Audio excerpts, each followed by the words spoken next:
échos. Alors Nicolas Bouzou, ce portrait de Marilyn Monroe par Andy Warhol, vendu lundi soir 195 millions de dollars chez Christie's à New York, c'est un record pour une œuvre du XXe siècle. Oui, Dimitri, absolument. Le tableau s'appelle Shot Sage Blue Marilyn. C'est absolument sublime.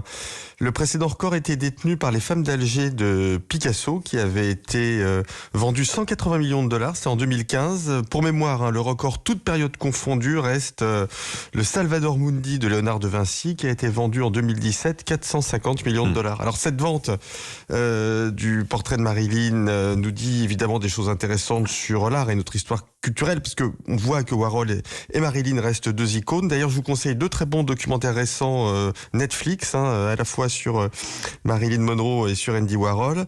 Et puis, ça nous rappelle aussi que New York reste une place d'enchères de premier plan. Il y avait un monde de dingue à cette vente. Mais bon, cette vente, elle nous dit aussi des choses extrêmement profondes sur le fonctionnement de notre économie. Sur l'inflation en particulier ?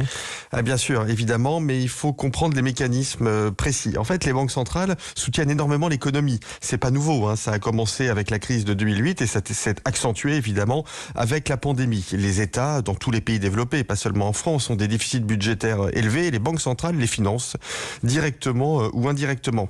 Les conséquences de cette politique, c'est que les taux d'intérêt à court terme et à long terme sont extrêmement bas. Il y a énormément de liquidités à investir, beaucoup de crédits potentiels dans l'économie et donc les investisseurs cherchent dans quoi placer cet argent.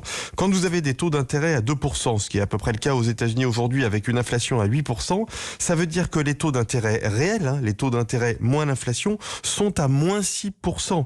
Donc aujourd'hui, quand vous mettez votre argent dans des placements financiers qui sont raisonnablement risqués, disons, vous perdez en réalité beaucoup d'argent. C'est la raison pour laquelle les investisseurs cherchent des placements alternatifs, non pas dans des produits financiers, mais dans ce qui est rare par nature. Et ce qui est rare par nature, c'est l'immobilier et l'art.